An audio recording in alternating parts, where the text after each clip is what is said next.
नमस्कार दर्शक मित्रों, मैं हूं दिया खटवानी और स्वागत है आपका के न्यूज में। चलिए गौर करते हैं खबरें फटाफट पर। कुछ दिनों के ठहराव के बाद देश में वैक्सीनेशन ने रफ्तार पकड़ ली है। मंगलवार रात 10:30 बजे तक 53.40 लाख लोगों को कोरोना वैक्सीन लगाई गई। एक दिन पहले सोमवार के रिकॉर्ड 86 लाख से ज्यादा लोगों को टीका लगाया गया था। मंगलवार को सबसे ज्यादा 7.94 लाख डोज उत्तर प्रदेश में दिए गए थे।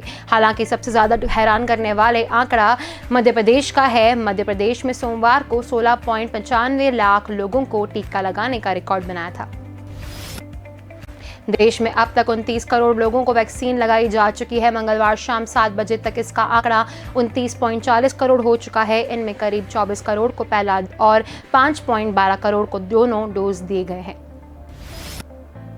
देश में कोरोना के मरीजों की संख्या मंगलवार को 3 करोड़ के पार हो गई है। भारत में कोरोना का पहला मरीज 30 जनवरी 2020 को मिला था। इसके 17 महीने बाद कुल मरीजों की संख्या 3 करोड़ पहुंची थी।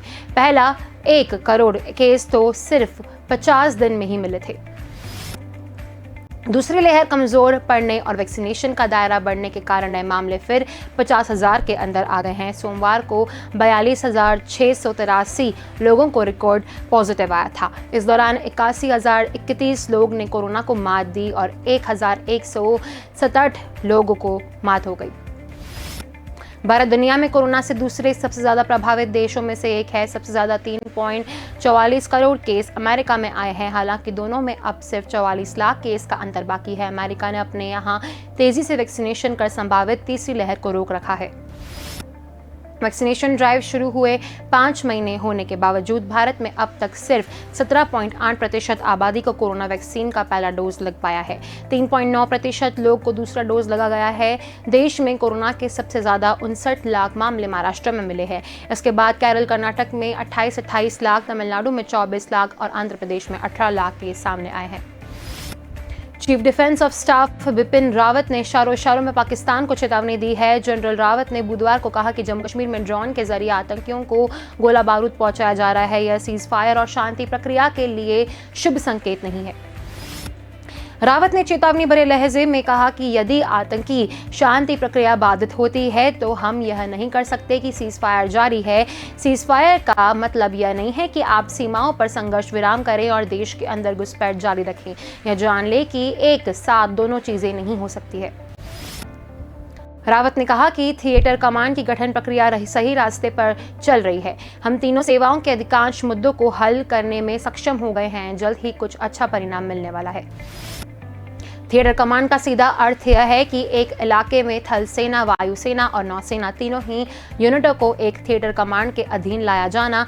इस यूनिटों की ऑपरेशनल कमांड जिस ऑफिसर के साथ में है वह तीनों में से किसी भी सेना का हो सकता है। अभी तीनों सेनाएं स्वतंत्र ढंग से अपना काम करती हैं।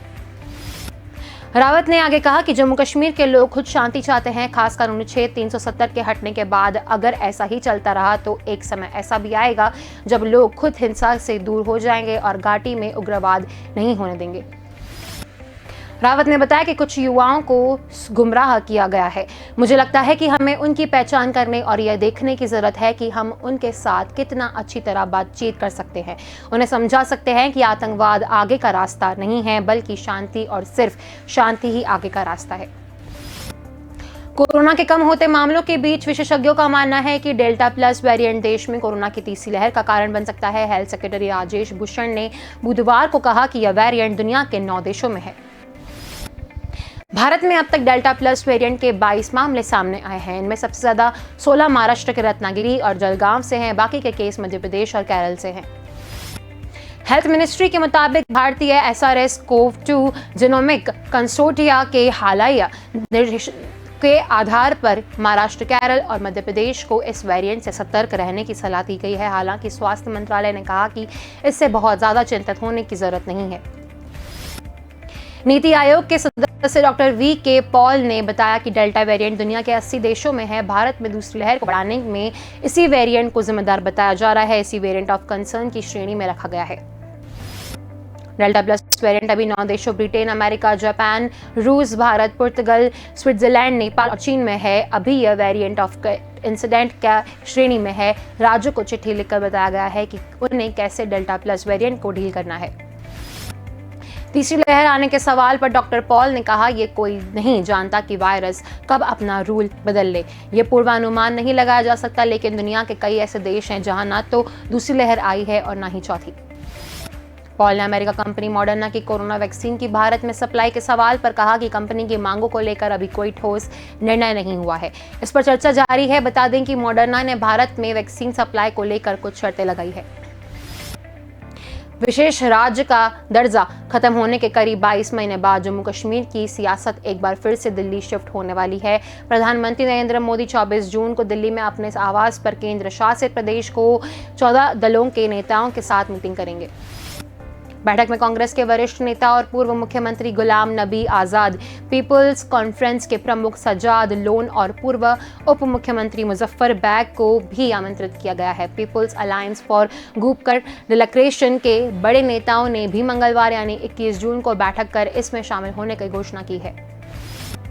पीएचडी वही गठबंधन है जो तत्कालीन राज्य से अनुच्छेद 370 और 35A को निरस्त करने के बाद बनाया गया था। पीएचडी नेतृत्व ने कहा कि गठबंधन देश के शीर्ष नेतृत्व के सामने अपना पक्ष रखेगा।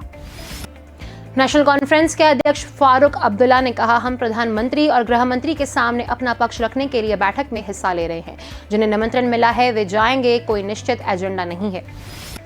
पीएचडी के घटक अनुच्छेद 370 की बहाली की मांग कर रहे हैं। उन्होंने जम्मू कश्मीर के विशेष दर्जे को खत्म करने की सुप्रीम कोर्ट में चुनौती दी है। अवामी नेशनल कॉन्फ्रेंस के नेताओं का कहना है कि अनुच्छेद 370 और 35A पर कोई समझौता नहीं किया जा सकता है। श्रीनगर में आतंकवादियों ने मंगलवार को सीआईडी इंस्पेक्टर की गोली मारकर हत्या कर दी। यह घटना नौगाम इलाके में हुई है। यह एक पीपल्स अधिकारी ने बताया कि नौगाम थाना क्षेत्र के कनीपोरा में आतंकवादियों ने इंस्पेक्टर परवेज अहमद डौर का उनके घर के पास 3 गोलियां मार दी है। हमले के वक्त परवेज नमाज अदा कर रहे घर लौट रहे थे। इसी दौरान 2 हमलावरों ने पीछे से उन पर गोलियां बरसा दी। इस वजह से परवेज को संभालने का भी मौका नहीं मिला। जम्मू कश्मीर पुलिस का कहना है कि सीसीटीवी फुटेज में 2 आतंकी पिस्टल से फायरिंग करते दिखाई दिए हैं। जम्मू कश्मीर के बारामूला में 10 दिन पहले आतंकियों ने पुलिस और सीआरपीएफ की टीम पर अंधाधुंध गोलियां बरसाई थी। इस हमले में 2 पुलिसकर्मी शहीद हो गए थे। 2 आम लोगों को भी मौत हो गई थी। कश्मीर आईजी विजय कुमार ने हमले के पीछे लश्कर-ए-तैयबा के आतंकियों का हाथ बताया था। सोपोर में मारे गए 3 आतंकियों में से एक के पास मिली राइफल सीआरपीएफ जवानों में छीनी गई थी। पुलिस ने मंगलवार को बताया कि इस साल मार्च में जम्मू कश्मीर के लवापोरा के सीआरपीएफ जवानों पर आतंकी हमला हुआ था। इसमें 3 जवान शहीद हो गए थे। आतंकी हमले के बाद राइफल भी ले गए थे। बारामूला जिले के सोपोर में सोमवार को सुरक्षा बलों के साथ मुठभेड़ में खुर्शीद मीर पाकिस्तान के अब्दुल्ला उर्फ असरार के 7 मोस्ट वांटेड आतंकवादियों में से एक मुदासिर पंडित मारा गया था। तीनों लश्कर-ए-तैयबा के आतंकी थे। कश्मीर जोन के आईजी विजय कुमार के मुताबिक लश्कर-ए-तैयबा के आतंकवादी खुर्शीद मीर से बरामद राइफल लवापोरा हमले में छीनी गई थी। इस हमले में शामिल दूसरे आतंकी नदीम अबरार की तलाश की जा रही थी। भारत में अमेरिका कंपनी फाइजर की वैक्सीन जल्द आ सकती है। कंपनी के सीईओ अल्बर्ट वॉर्लो का कहना है कि वैक्सीन को भारत में मंजूरी मिलने की प्रक्रिया फाइनल स्टेज में है। मुझे उम्मीद है कि हम सरकार के साथ जल्द ही समझौते की अंतिम रूप देंगे। इससे पहले खबरें आई थी कि भारत को फाइजर की वैक्सीन के लिए अगस्त तक इंतजार करना पड़ सकता है। फाइजर ने अमेरिका सूत्रों ने बताया कि भारत सरकार और कंपनी के बीच जवाबदेही वाली शर्त पर सहमति नहीं बन पा रही है। भारत सरकार फाइजर की वैक्सीन के लिए 1 महीना पहले राजी हो गई थी। भारतीय विदेश मंत्री एस जयशंकर ने इसके लिए अमेरिका में फाइजर के कुछ अफसरों से मुलाकात भी की थी, लेकिन अब इस डील में देरी होती दिख रही है। एक और अमेरिका कंपनी मॉडर्ना से भी इस मामले पर बातचीत चल रही है। नीति आयोग के अध्यक्ष डॉक्टर वीके पॉल ने मंगलवार को बताया कि अब तक इस पर कोई फैसला नहीं लिया गया है। इस महीने की शुरुआत में उन्होंने कहा था कि भारत में फाइजर और मॉडर्ना के टीकों को मंजूरी देने पर विचार किया जा रहा है। फाइजर के अफसरों के मुताबिक कंपनी जुलाई में ही टीके देने को तैयार थी, लेकिन भारत सरकार ने बात यह तय होनी थी कि बाद भी अब कोई लिखित प्रपोजल नहीं दिया है। इसलिए अब अगस्त के आखिर या सितंबर में भी भारत के टीके की सप्लाई संभव हो सकेगी। इसमें कोई शक नहीं है कि टेक दिग्गज गूगल दिन ब दिन सफलता के नए शिखर छू रही है। गूगल की पैरेंट कंपनी अल्फाबेट के नेटवर्थ 119 लाख करोड़ रुपए तक पहुंच गई है, लेकिन अब हालात बदल रहे हैं। कंपनी में बाहर से सामान्य दिखाई दे रही चीजें उतनी सामान्य नहीं रह गई है। आइडिया ने जोखिम से बचने और कंपनी को बढ़ाने में महत्वपूर्ण भूमिका निभाई थी, लेकिन उनमें से कुछ अधिकारी कंपनी छोड़ रहे हैं। कुछ दिनों पहले कंपनी छोड़ने वाले नोआम बार्डन ने एक ब्लॉग में लिखा है कि मैं कंपनी क्यों छोड़ रहा हूं। इससे बेहतर सवाल यह है कि मैं इतने लंबे समय तक क्यों टिका रहा। कंपनी के मौजूदा और हाल ही में छोड़कर जाने वाले कर्मचारियों के मुताबिक गूगल की कई समस्याएं कंपनी के मिलनसार और सादगी पसंद सीईओ सुंदर पिचाई की नेतृत्व शैली की वजह से उपजी है। 15 वर्तमान और पूर्व कर्मचारियों ने गूगल इन दिनों बड़ी कंपनी होने के कई नुकसान झेल रही है। इसमें अक्षम ब्यूरोक्रेसी, पक्षपात भरे निर्णय शामिल हैं। गूगल ने प्रमुख व्यवसायिक और कर्मचारियों के मामले में भी तेजी नहीं दिखाई, क्योंकि पिचाई ने फैसलों को रोक रखा और कार्रवाई में देर की। गूगल अंदरूनी तौर पर इन दिनों कठिन परेशानियों या परिस्थितियों का सामना कर रहा है। घरेलू और विदेशी स्तर पर रेगुलेटरी चुनौतियों के अलावा अमेरिकन नेता भी उसके खिलाफ एकजुट हो रहे हैं। जानकारों के मुताबिक पिचाई अभी तक अमेरिका कांग्रेस की सुनवाई को नेगेटिव करने में कामयाब रह रहे हैं, लेकिन लंबे समय तक ऐसा कर पाना मुश्किल होगा। दुनिया में कोरोना के मामले अब घटने लगे। बीते दिन कुल 3,68,196 लोगों की कोरोना रिपोर्ट पॉजिटिव आई। इस दौरान 4,13,022 लोगों ने वायरस को मात दी। हालांकि मंगलवार को 8,218 लोगों की संक्रमण की वजह से मौत हो गई। अमेरिका में वैक्सीनेशन प्रोसेस काफ़ी तेज़ रफ्तार से आगे बढ़ रहा है। यही कहा state disease control and prevention ने बताया कि अमेरिका की करीब 2/3 आबादी को कम से कम वैक्सीन सिंगल डोज दे दी गई है। वहीं 18 साल से ज़्यादा उम्र की 56% आबादी पूरी तरह से वैक्सीनेट हो चुकी है। राष्ट्रपति जो बाइडेन ने स्वतंत्रता दिवस की छुट्टियों से पहले देश की 70% आबादी के वैक्सीनेशन का टारगेट रखा था। फिलहाल यह मुश्किल तक लग रहा है। कोरोना रिस्पांस कोऑर्डिनेटर जेफ जिएंट्स ने बताया कि इससे लिए शायद कुछ हफ्ते और लग सकते हैं। कोरोना उन पर कुछ खास असर नहीं करेगा, इसलिए वैक्सीन को लेकर ज़्यादा उत्साहित नहीं हैं। उन्हें समझना होगा कि डेल्टा वेरिएंट के मामले अब पूरे देश में सामने आ रहे हैं। इस वेरिएंट ने पूरी दुनिया में युवा पीढ़ी को सबसे ज़्यादा प्रभावित किया है।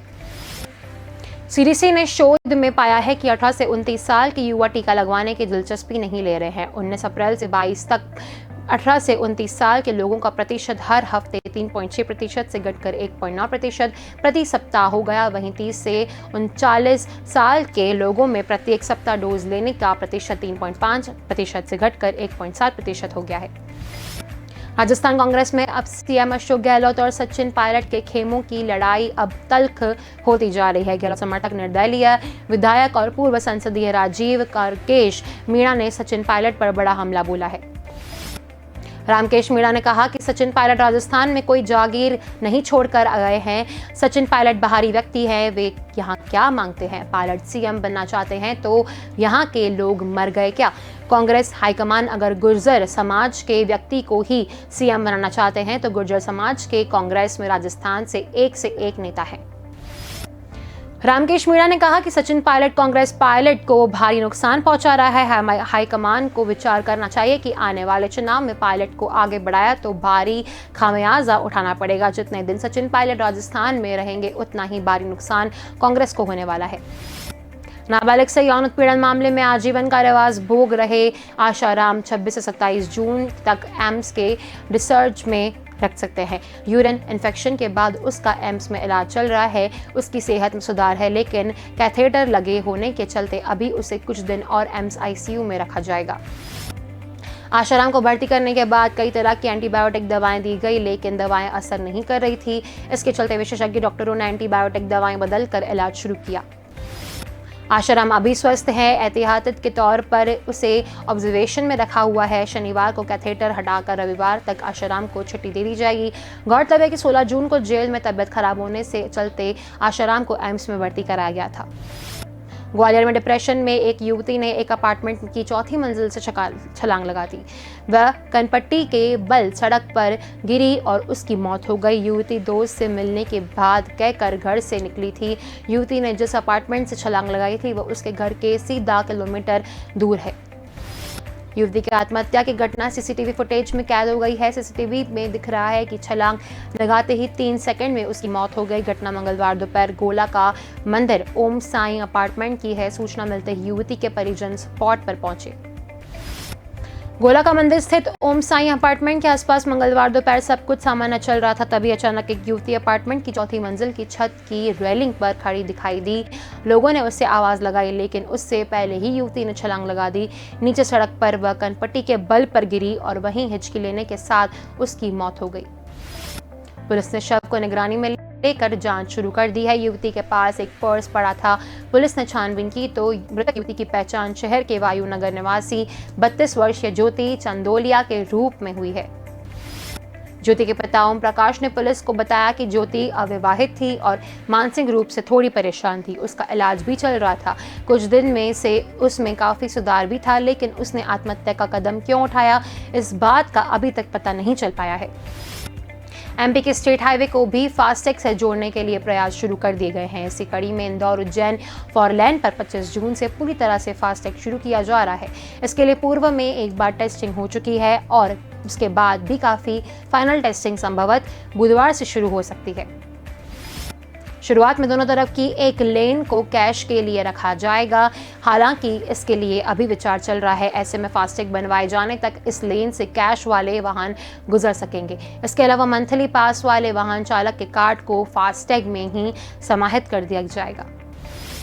रायपुर के महापौर सुबह जिस बयान की वजह से सुर्खियों में छा गए, उसका नगर निगम प्रशासन ने शाम होते ही खंडन कर दिया। महापौर एजाज रेबर के नगर निगम ने उनकी ही बात के मिथ्यावाद दिया है। तो खबरें फटाफट में बस इतना ही। अधिक जानकारी के लिए देखते रहिए के न्यूज़। नमस्कार।